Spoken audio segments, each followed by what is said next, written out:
the Boston area, biotechnology literally takes center stage. And you don't have to look far to see why. That's because the region is home to the biotechnology capital of the world, Kendall Square in Cambridge, Massachusetts. Welcome to this special edition of I Am Bio. I'm your host, Rachel King. As we've talked about before on this show, advances in biotechnology to solve the world's most pressing problems are both exciting and daunting. While it can take years to bring a product to market, technology continues to march on at a breakneck pace. Each year, the Biotechnology Innovation Organization harnesses this energy by convening over 15,000 biotechnology and pharma leaders to discover new opportunities and promising partnerships. This year, our theme is Stand Up for Science, and we're holding the event in what some call the biotechnology capital of the world, Boston, Massachusetts. It will be held June 5th through June 8th.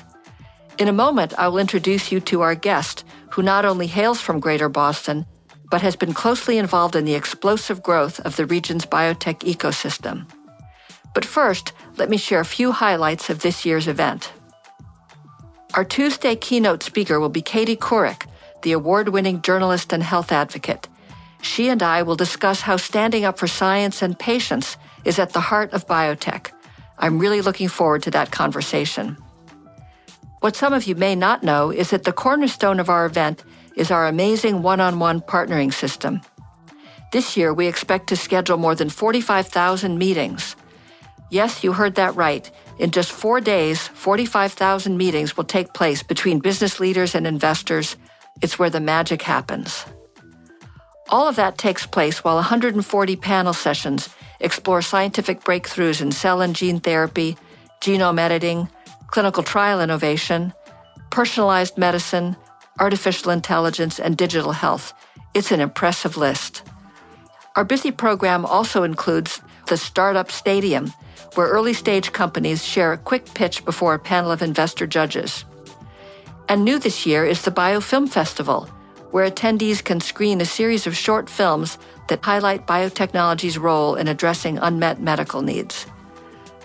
That's only a small sample of what goes on during this intense week of networking, partnering, and learning. Over the last 2 decades, Boston has become the world's biggest biotech hub. Here to talk about how this came to be is our guest, Kendalle Burlin O'Connell, the CEO of MassBIO. Kendall, welcome to the show. Thank you so much for having me, Rachel. Really thrilled to be here. So can you start by explaining briefly to our listeners what MassBIO does? Absolutely. So MassBIO was actually the first biotechnology trade organization in the world. We represent over 1,600 member companies, and our mission is to advance Massachusetts' leadership in the life sciences, grow the industry, bring value to the healthcare system, and improve patient lives. Greater Boston is now the largest biotech hub in the world, with nearly 1,000 biotech companies, more than 100,000 employees in the industry, and both NIH and venture capital funding pouring in. How did Boston and Cambridge achieve this lofty position? So if I take you all the way back to 1977, right here in Cambridge, the Cambridge City Council passed legislation allowing for the research of recombinant DNA. And it was the first city to do this, and that was really the spark that the industry needed to build the foundation that we have here. So then Biogen was founded in 1978, and then Genzyme was founded in 1981, and then along came MassBIO, founded in 1985. And that was really the start of what is now called the most innovative square mile on the planet. Of course, we have our premier academic institutions, Harvard, MIT. And there's actually over 100 academic institutions in the Commonwealth of Massachusetts. But right in this area of Kendall Square, they're located here. And because of that density, we've been able to recruit 18 of the top 20 biopharma to have a physical presence here. Well, growth like this doesn't happen only because of a robust entrepreneurial ecosystem or a high concentration of very smart people and world-leading institutions.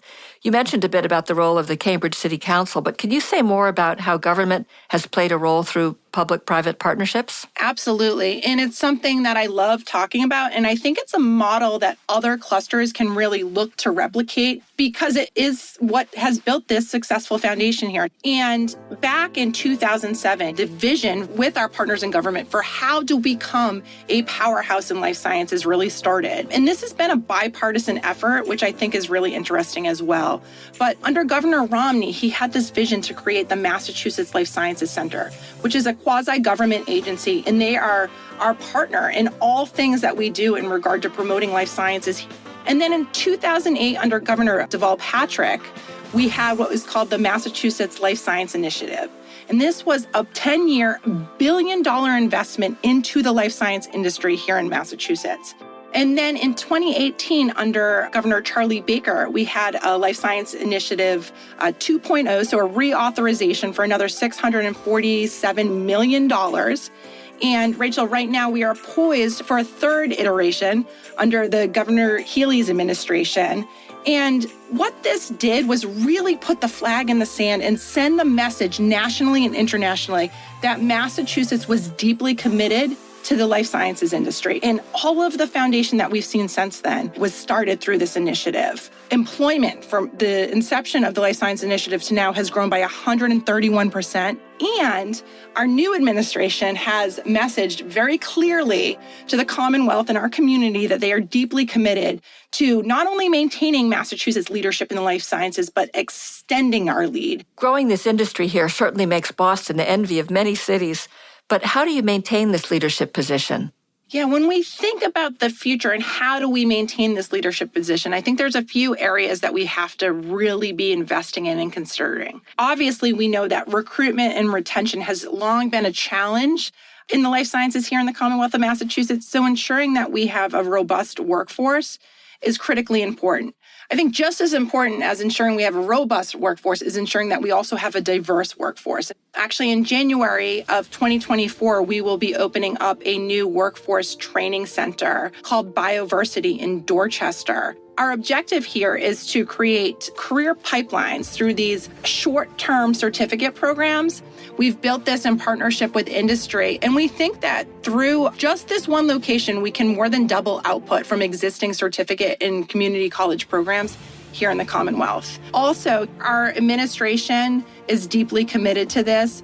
Both the House and the Healey administration's budget proposals include life science sector workforce development. So this is an initiative we're working on the state level, but also a city level. Mayor Wu, who's the mayor of the city of Boston, has made a commitment to pathwaying 1,000 residents from the city of Boston into life science jobs by 2025, and MassBIO is thrilled to be a partner on this. When we think about other areas that are important to consider, I think Massachusetts is a tough place to work. The cost of living is expensive here. The cost of doing business is expensive here. When you think about things like housing, we have a real lack of affordable and available housing.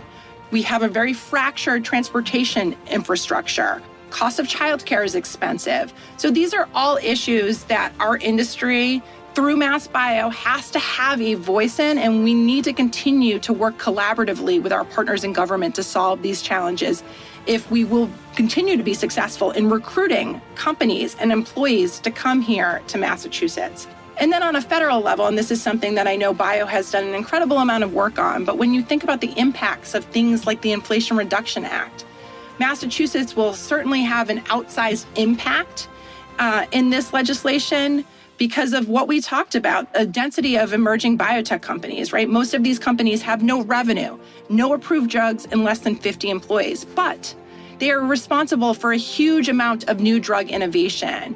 And when we have legislation that will potentially stifle our companies' ability to innovate new and novel therapies, this is something that will have, again, very, very outsized impact here in Massachusetts and unfortunately, ultimately, our patient population. Well, thank you, Kendall. I know those are some exciting initiatives in Boston and in Massachusetts, and we're certainly aligned with MassBIO in terms of the federal policy initiatives as well. So let's talk a little bit about Bio 2023. Given that this is a national and international conference, what can attendees expect from the Massachusetts State of Possible Pavilion and the host city? And what are you most looking forward to personally at the conference? Rachel, I mentioned this early on. We are so thrilled to have the Bio International Convention back here in Boston. Last time it was here was in 2018, as you mentioned, and I think we had record-breaking attendance. So we have a lot to live up to. But when you think about the Massachusetts Pavilion, we call it the state of possible. And that's because we deeply believe that here in Massachusetts, we turn possibilities into realities. So when we think about what will be happening in our pavilion, obviously workforce and the future of workforce will be a big part of the conversation. We're thrilled to have so many international delegations coming to Boston this year. So thinking about showcasing what the Massachusetts life science ecosystem looks like on a global stage will be a huge focus of our pavilion. We do something called Possible Talks, and that's where we cover a wide range of topics, including the future of biomanufacturing here in Massachusetts, how we can continue to expand and become a real world leader as it relates to biomanufacturing. And then we also try to make sure that we're integrating our partners in government. They play such a crucial role in the success of this industry. So for sure, we will have our partners from the administration and our partners from the legislature playing a big role in the pavilion. And then lastly, this is a really fun piece. We love to do something for our community here in Massachusetts. So we'll be hosting a concert at Big Night Live on the Tuesday of the week of Bio, and the Chainsmokers will be performing. So really excited about that. As you mentioned, the last time the Bio Convention was in Boston was 5 years ago in 2018. So what would you say has changed most about the local ecosystem since then? It's really incredible to think about how much this ecosystem has grown in just such a short period of time, since 2018, for instance. So at the time, we had about 29 million square feet of lab and manufacturing development here in Massachusetts, and we've nearly doubled that number. So we now have 56 million square feet of lab and manufacturing here in Massachusetts today. When you think about the employment growth that we've seen, just in that time period, in 2018, we employed about 74,000 individuals in the biopharma space in Massachusetts, and now we employ more than 112,000 here in Massachusetts. The average wage has gone up. The average wage right now in the biopharma industry is about $200,000 here in Massachusetts, and that's increased by about $40,000 in that time period. When you think about NIH funding, which is so important to our innovative early stage ecosystem here, those dollars have gone up too. So we were at about $2.9 billion in 2018, and we're now at $3.2 billion in 2022. And then, of course, venture funding has increased, almost doubled during that time frame. So we were just shy of $5 billion in 2018, and we're just shy of $9 billion last year, which is incredibly important, again, to sustain our emerging biotech ecosystem here. And lastly, what we've seen, and I know a lot of folks, when they think about the life science ecosystem in Massachusetts, they think about Cambridge, but we're really seeing this industry regionalize all around the Commonwealth. It's really an incredible story, and thank you for sharing it. I wanted to ask you one final question before we leave, and that is, how would you say a successful life sciences hub in Massachusetts supports the United States' position as a leader in innovation? We know that Massachusetts plays a huge role in the innovation that's happening here in the United States. About 57% of new drug development happens in the United States. And because of the density of biotech companies and universities that we have here, Massachusetts understands that we play a huge role in this. We actually make up about 15% of the U.S. drug development pipeline and 7% of the global drug development pipeline. So when you think about the amount of patients that these Massachusetts companies are touching globally, it's incredible to think about. I think it's really, really important that we continue to invest in, protect, and foster our life science ecosystem here. But I also think it's really important that we share best practices and insights into how other clusters around the country and the world can create similar ecosystems to what we have here in Massachusetts. Because at the end of the day, we really don't care where science is happening. What we're about is accelerating science so patients around the world can get access to these incredible therapies and solutions that are being researched, whether it's here in Massachusetts or anywhere. And to have the density of ecosystem that we have, it really is important that we unlock this for science that's happening all around the globe. Well, this has been a great conversation, Kendall. Thank you. We're so grateful for the work that you and your organization do to sustain groundbreaking science that delivers treatments and cures to patients around the world. And we're thrilled to be hosting our event in Boston, a thriving innovation hub. We invite our listeners to join us. Register at bio.org/events. IMBio will be taking a hiatus while we prepare for the upcoming Bio International Convention, but we'll be back in the fall. While we're away, we'll be replaying our past season so you can catch up on any episodes you may have missed. Make sure to subscribe, rate, and/or review this podcast and follow us on Twitter, Facebook, and LinkedIn at IamBiotech. And subscribe to Good Day Bio at bio.org/goodday. This episode was developed by executive producer Teresa Brady.